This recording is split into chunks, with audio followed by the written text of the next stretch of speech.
Hi, this is Naveen Kumar. നമ്മളെല്ലാവരും സന്തോഷമായിട്ട് ജീവിക്കണം എന്ന് ആഗ്രഹിക്കുന്ന ആളുകളാണ്.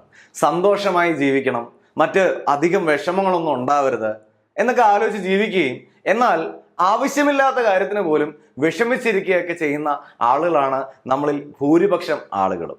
തീർച്ചയായും സന്തോഷമായി ജീവിക്കാൻ അനാവശ്യമായ വിഷമങ്ങളൊക്കെ ഒഴിവാക്കി സന്തോഷമായി ജീവിക്കാൻ നമ്മൾ തിരിച്ചറിയേണ്ട 6 സത്യങ്ങൾ അല്ലെങ്കിൽ 6 റിയാലിറ്റീസ് ആണ് ഇന്നത്തെ വീഡിയോയിലൂടെ നമ്മൾ സംസാരിക്കാൻ പോകുന്ന വിഷയം. Number 1, some will and some won't. ഇത് നമ്മൾ തിരിച്ചറിയേണ്ട ഒരു സത്യമാണ്.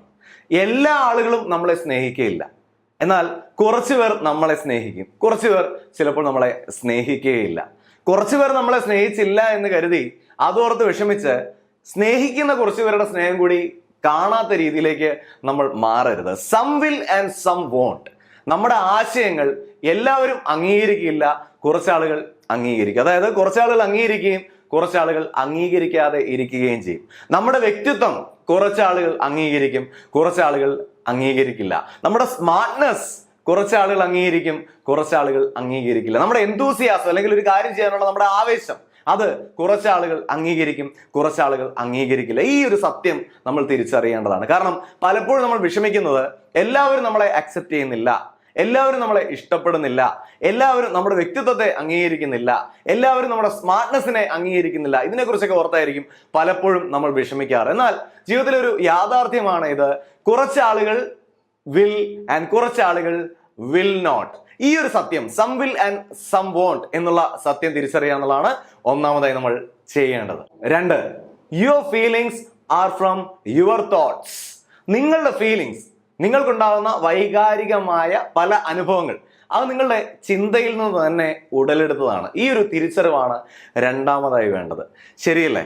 പലപ്പോഴും നമ്മൾ എന്ത് ചിന്തിക്കുന്നു ആ ചിന്തയെ ആധാരമാക്കിയായിരിക്കും നമുക്കുണ്ടാവുന്ന ഫീലിങ്സ്. ഇപ്പൊ നമ്മൾ ചിന്തിക്കുകയാണ് ഒരു സ്ഥലത്ത് പോകുന്നത് ഭയങ്കര സന്തോഷമാണെന്നൊക്കെ ചിന്തിച്ചാൽ ആ സ്ഥലത്ത് ചെല്ലുമ്പോൾ ഭയങ്കരമായ ഒരു സന്തോഷമായിരിക്കും നമുക്ക് ഉണ്ടാവുന്നത്. എന്നാൽ ഒരു സ്ഥലത്തേക്ക് പോകുന്നത് നമുക്ക് യാതൊരു താല്പര്യമില്ല, ഒരു വ്യക്തിയെ ഇടപെടുന്നത് യാതൊരു താല്പര്യമില്ല എന്നിങ്ങനെ ചിന്തിച്ച് വച്ചാൽ നമ്മൾ അവിടെ ചെല്ലുമ്പോൾ ദുഃഖിക്കുകയും അല്ലെങ്കിൽ ആ വ്യക്തിയെ ഇടപെടുമ്പോൾ വിഷമിക്കുകയും ഒക്കെ ചെയ്യും. അതുകൊണ്ട് നമ്മുടെ ചിന്തയാണ് നമ്മളുടെ ഫീലിങ്സിന്റെ ബേസ് എന്നുള്ള സത്യമാണ് രണ്ടാമതായി നമ്മൾ തിരിച്ചറിയേണ്ടത്. കാരണം നമ്മളുടെ ചിന്തകളാണ് നമുക്ക് ചില ഫീലിങ്സ് ഉണ്ടാക്കി തരുന്നത്. ഈ ഫീലിങ്സ് ആണ് നമ്മളുടെ പെരുമാറ്റം നിർണ്ണയിക്കുന്നത്. അതുകൊണ്ട് നമ്മുടെ പെരുമാറ്റം കറക്റ്റ് ചെയ്യണം എന്നുണ്ടെങ്കിൽ നമ്മൾ മാറ്റം വരുത്തേണ്ടത് നമ്മുടെ ചിന്തകളിലാണ്. അവരെന്നോട് അങ്ങനെ പെരുമാറി, ഇവരെന്നോട് ഇങ്ങനെ പെരുമാറി, ആ അന്തരീക്ഷം വളരെ മോശമായിരുന്നു എന്നൊക്കെ പറയുന്നത് പകരം അവരെ കുറിച്ച് നിങ്ങൾ ചിന്തിച്ചു വെച്ചിരിക്കുന്ന ചിന്തയിൽ ഒരു മാറ്റം ഉണ്ടാക്കാൻ തയ്യാറാവുക. ആ അന്തരീക്ഷത്തിനെ കുറിച്ച് ചിന്തിച്ചു വെച്ചിരിക്കുന്ന ചിന്തയിൽ ഒരു മാറ്റം ഉണ്ടാക്കാൻ തയ്യാറാവുക. ചിന്ത മാറുമ്പോൾ നമ്മുടെ ഫീലിംഗ് മാറും. ഇതാണ് രണ്ടാമതായി നമ്മൾ തിരിച്ചറിയേണ്ട സത്യം. Your feelings are determined by your thoughts. 3, you always have a choice. എപ്പോഴും നമുക്ക് നമ്മുടെ ജീവിതത്തിൽ ചോയ്സ് ഉണ്ട്, തിരഞ്ഞെടുക്കാനുള്ള അവകാശമുണ്ട്. ഇത് പലരും അംഗീകരിക്കുന്നില്ല, തിരിച്ചറിയുന്നില്ല. എനിക്ക് വേറെ യാതൊരു ചോയ്സും ഇല്ലാത്തതുകൊണ്ടാണ് ഞാൻ അത് ചെയ്തത് എന്നിങ്ങനെ പലരും പറയാറുണ്ട്. യഥാർത്ഥത്തിൽ എനിക്കങ്ങനെ യാതൊരു ചോയ്സും ഇല്ല എന്നുള്ള അവസ്ഥ ഉണ്ടാവാറില്ല. നമ്മളെ സംബന്ധിച്ച് നമുക്കവിടെ എ എന്ന് പറയുന്ന ചോയ്സ് എടുക്കാനോ ബി എന്ന് പറയുന്ന ചോയ്സ് എടുക്കാനുള്ള ഓപ്ഷൻ എപ്പോഴും നമ്മുടെ മുന്നിലുണ്ട്. ഫോർ എക്സാമ്പിൾ, നമുക്ക് മുന്നിൽ ഒരു അവസരം വരുമ്പോൾ ആ അവസരത്തിന്റെ അകത്തുള്ള പ്രശ്നങ്ങൾ കണ്ടെത്തി ആ അവസരം വേണ്ട എന്ന് വെക്കാനുള്ള ഒരു ചോയ്സ് നമ്മുടെ കയ്യിലുണ്ട്. അതേപോലെ ആ അവസരം എത്രത്തോളം സാധ്യതയുള്ളതാണ് എന്ന് തിരിച്ചറിഞ്ഞ് ആ അവസരം ഏറ്റെടുത്ത് മുൻപോട്ട് പോകാനുള്ള ഒരു ചോയ്സും നമ്മുടെ കയ്യിലുണ്ട്. എപ്പോഴും നമ്മുടെ മുന്നിൽ 2 ചോയ്സുകളുണ്ട്. ഇതിൽ ഏത് ചോയ്സ് നമ്മൾ എടുക്കുന്നു എന്നതിലാണ് നമ്മുടെ വിജയവും പരാജയവും പലപ്പോഴും നിർണ്ണയിക്കുന്നത്. ഒരു കഥ നമ്മൾ കേട്ടിട്ടുണ്ട്. ഒരിടത്ത് ഒരു സന്യാസി ഉണ്ടായിരുന്നു. ആ സന്യാസിക്ക് നമ്മുടെ കൈക്കുള്ളിൽ എന്ത് വെച്ച് കാണിച്ചു കഴിഞ്ഞാലും ആ സന്യാസിക്ക് പറയാൻ പറ്റും നമ്മുടെ കൈക്കുള്ളിൽ എന്താണ് ഉള്ളതെന്ന്. അപ്പൊ ഇങ്ങനെ പറയുന്ന സന്യാസിയെ പറ്റിക്കാനായി 2 കുട്ടികൾ ഒരു കുസൃതി കാണിക്കാൻ തീരുമാനിച്ചു. അവര് ഒരു കിളിക്കുഞ്ഞിനെ കൈക്കുള്ളിൽ വച്ച് സന്യാസിയുടെ അടുത്ത് ചെല്ലുകയും അതിനുശേഷം സന്യാസിയോട് ചോദിക്കുകയും ചെയ്തു, എന്റെ കൈക്കുള്ളിലെ കിളിക്കുഞ്ഞ് ജീവനുള്ളതാണോ അതോ മരിച്ചതാണോ എന്ന്. ഈ സമയത്ത് സന്യാസി ജീവനുള്ളതാണോ അല്ലെങ്കിൽ മരിച്ചതാണോ എന്നല്ല ഉത്തരം പറഞ്ഞത്. അതിന് പകരമായി അദ്ദേഹം പറഞ്ഞു, നിങ്ങളുടെ കൈക്കുള്ളിലുള്ള ആ ഒരു കിളിക്കുഞ്ഞിന്റെ ജീവിതവും മരണവും നിങ്ങളുടെ കൈക്കുള്ളിലാണെന്ന് എന്ന് പറഞ്ഞ പോലെ നമ്മുടെ ജീവിതത്തിലെ വിജയവും പരാജയവും ഒക്കെ നമ്മുടെ ചോയ്സിൽ ഡിപ്പെൻഡ് ചെയ്യുന്ന ഒരു ഘടകമാണ്. നമ്മൾ എന്ത് തീരുമാനമെടുക്കുന്നു, നമ്മൾ എന്ത് തെരഞ്ഞെടുപ്പ് എടുക്കുന്നു, അതിനെ ആധാരമാക്കിയായിരിക്കും നമ്മളുടെ വിജയവും പരാജയവും ഒക്കെ. അപ്പൊ അതുകൊണ്ട് മൂന്നാമത് തിരിച്ചറിയേണ്ട പ്രധാനപ്പെട്ട ഒരു പ്രിൻസിപ്പിൾ ആണ് ഇത്, U always have a choice. 4, more and less. More and less എന്ന് പറയുന്ന ഒരു റിയാലിറ്റി അത് വളരെ പ്രധാനപ്പെട്ട ഒരു സത്യമാണ്. അതെന്താണെന്ന് വെച്ചാൽ നമ്മളൊക്കെ പലപ്പോഴും ചിന്തിക്കാറുണ്ട്, എനിക്ക് വേണ്ടത്ര പണമില്ല, എനിക്ക് വേണ്ടത്ര സന്തോഷമില്ല, എനിക്ക് വേണ്ടത്ര സമാധാനമില്ല. ഇങ്ങനെയൊക്കെ ചിന്തിക്കാറുണ്ടെങ്കിൽ മനസ്സിലാക്കുക, നിങ്ങളെക്കാൾ ഏറെ ഈ ഫീലിംഗ് ഉള്ള ആളുകളുണ്ട്. അതായത് നിങ്ങളെക്കാളും സങ്കടമുള്ള ആളുകളുണ്ട്, നിങ്ങളെക്കാളും സമാധാനം ഇല്ലാത്ത ആളുകളുണ്ട്, നിങ്ങളെക്കാളും വിഷമം അനുഭവിക്കുന്ന ആളുകളുണ്ട്. അതേപോലെ ചിലപ്പോഴൊക്കെ നമുക്ക് തോന്നാം, ഞാനാണ് ഏറ്റവും കൂടുതൽ ഇതിൽ മിടുക്കൻ, എൻ്റെ കയ്യിലാണ് ഏറ്റവും കൂടുതൽ പണമുള്ളത്, എനിക്കാണ് ഏറ്റവും കൂടുതൽ സമ്പത്ത്.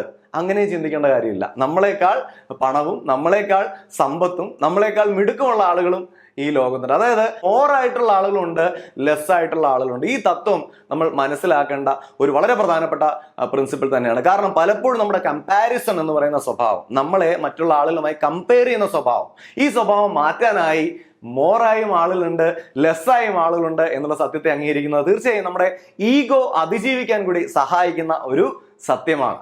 5, അക്കൗണ്ടബിലിറ്റി പ്രിൻസിപ്പിൾ.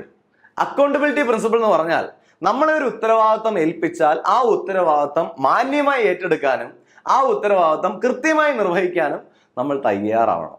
ഒരു ഉത്തരവാദിത്തം ഏൽപ്പിച്ചിട്ട് ആ ഉത്തരവാദിത്തത്തിൽ നിന്നും ഒളിച്ചോടാൻ പാടില്ല. കാരണം ഉത്തരവാദിത്തം നമ്മൾ ഏറ്റെടുക്കുകയും അത് ചെയ്യാതിരിക്കുകയും ചെയ്താൽ നമ്മളായിരിക്കും അവിടെ ഉണ്ടാകുന്ന പരാജയത്തിന്റെ ഉത്തരവാദി. നമുക്ക് നേരെയായിരിക്കും വിരൽ ചൂണ്ടപ്പെടുന്നത്. അതുകൊണ്ട് ഉത്തരവാദിത്തം ഏറ്റെടുക്കുക, ആ ഉത്തരവാദിത്തങ്ങൾ ഏറ്റെടുക്കുന്നത് ഭംഗിയായി കംപ്ലീറ്റ് ചെയ്യാൻ തയ്യാറാവുക, അതല്ലെങ്കിൽ ഉത്തരവാദിയാകാൻ വിധിക്കപ്പെടുമെന്നുള്ള സത്യം തിരിച്ചറിയുക. ഇതാണ് അടുത്ത പ്രിൻസിപ്പിൾ, അക്കൗണ്ടബിലിറ്റി പ്രിൻസിപ്പിൾ. നമ്മൾ അക്കൗണ്ടബിൾ ആവുക, കൃത്യമായ രീതിയിൽ നമ്മളെ ഏൽപ്പിച്ച ഉത്തരവാദിത്തങ്ങൾ കംപ്ലീറ്റ് ചെയ്യുക. 6, no perfect time to start anything. ഒരു കാര്യം തുടങ്ങാനായിട്ട് ഒരു പെർഫെക്റ്റ് ടൈം എന്നുള്ളൊരു കോൺസെപ്റ്റ് ഇല്ല എന്നുള്ള സത്യമാണ് ആറാമതായി നമ്മൾ സന്തോഷമായി ജീവിക്കാൻ തിരിച്ചറിയേണ്ട ആ ഒരു പ്രിൻസിപ്പിൾ. അതിന്റെ അർത്ഥം എന്താണ്? എന്ത് കാര്യവും എപ്പോൾ വേണമെങ്കിലും നമുക്ക് സ്റ്റാർട്ട് ചെയ്യാം. ഒരു പെർഫെക്റ്റ് ടൈമിന് വേണ്ടി വെയിറ്റ് ചെയ്ത് ഒരു പെർഫെക്റ്റ് സമയം ഉണ്ടാവട്ടെ എന്നിട്ട് ഞാൻ കാര്യങ്ങൾ ചെയ്യാം എന്ന് ചിന്തിച്ചിരുന്നാൽ നമുക്കറിയാം, തിര അടങ്ങിയിട്ട് കുളിക്കാൻ ഇറങ്ങിയ ആളുടെ അവസ്ഥയായി പോകും. ഒരു പെർഫെക്റ്റ് ടൈം എന്ന് പറഞ്ഞ കോൺസെപ്റ്റ് ഇല്ല. നമ്മൾ ചെയ്തു തുടങ്ങുമ്പോൾ നമ്മൾ ക്രിയേറ്റ് ചെയ്യുന്ന, നമ്മൾ ഉണ്ടാക്കിയെടുക്കുന്നതാണ് പെർഫെക്റ്റ് ടൈം എന്നുള്ള ഒരു കോൺസെപ്റ്റ്. ഒരു കാര്യം പെർഫെക്റ്റ് ആയേ ഞാൻ ചെയ്യൂ, ഒരു കാര്യം പെർഫെക്റ്റ് ടൈമിലേ ഞാൻ തുടങ്ങും. ഇതൊക്കെ നമ്മൾ ചിന്തിച്ചാൽ നമ്മളെ കൊണ്ട് ഒരു കാര്യവും ചെയ്യാൻ കഴിയില്ല. നമ്മളെ കൊണ്ട് എന്ത് ചെയ്യാൻ കഴിയോ ആ കാര്യങ്ങൾ ചെയ്തു തുടങ്ങുക. പതിയെ പതിയെ നമുക്ക് വളരെ സന്തോഷകരമായ കാര്യങ്ങൾ ചെയ്യാൻ, നമ്മൾ ആഗ്രഹിക്കുന്ന രീതിയിൽ കാര്യങ്ങൾ ചെയ്യാനുള്ള പക്വതയും സ്കില്ലും അവസരങ്ങളും ഒക്കെ തന്നെ മുന്നിൽ തെളിഞ്ഞു വരുന്നതാണ്. അതുകൊണ്ട് ഒരു പെർഫെക്റ്റ് ടൈമിന് വേണ്ടി വെയിറ്റ് ചെയ്യാതെ കാര്യങ്ങൾ ചെയ്തു തുടങ്ങുക. സ്റ്റാർട്ട് ആക്ഷൻ എന്നുള്ളതാണ് ആറാമത്തെ പ്രധാനപ്പെട്ട പ്രിൻസിപ്പിൾ. നിങ്ങൾ ഇതിനോട് യോജിക്കുന്നുണ്ടെങ്കിൽ I am starting my action, ISA എന്ന വീഡിയോയുടെ താഴെ കമന്റ് ചെയ്യണം. I am starting my action, ഞാൻ എൻ്റെ ആക്ഷൻ ഇതാ തുടങ്ങുന്നു എന്നുള്ള അർത്ഥം വരുന്ന രീതിയിൽ ISA എന്ന വീഡിയോയുടെ താഴെ കമന്റ് ചെയ്യുക. ഇതേപോലുള്ള മോട്ടിവേഷണലായ, ഇൻസ്പിറേഷണലായ, സെൽഫ് ഡെവലപ്മെന്റ് സഹായിക്കുന്ന വീഡിയോസ് കാണുന്നത് താങ്കൾക്ക് ഇഷ്ടമാണെങ്കിൽ ഈ വീഡിയോയുടെ തൊട്ട് താഴെ കാണുന്ന സബ്സ്ക്രൈബ് ബട്ടൺ ക്ലിക്ക് ചെയ്യണം, തൊട്ടടുത്തുള്ള ബെല്ലൈക്കൻ ക്ലിക്ക് ചെയ്യണം, അതിലെ ഓൾ ഓപ്ഷൻ കൂടി എനേബിൾ ചെയ്യണം. തീർച്ചയായും നിങ്ങൾക്ക് ഈ വീഡിയോ ഇഷ്ടമായെങ്കിൽ ഒരു ലൈക്ക് അടിക്കാനും നിങ്ങളുടെ അഭിപ്രായം കമന്റ് ചെയ്ത് അറിയിക്കാനും റിക്വസ്റ്റ് ചെയ്യുന്നു. നിങ്ങളുടെ സുഹൃത്തുക്കൾക്ക് ഷെയർ ചെയ്യുമെന്നുകൂടി പ്രതീക്ഷിക്കുന്നു. Thank you very much for watching this video. Wishing you all the very best. NK signing off.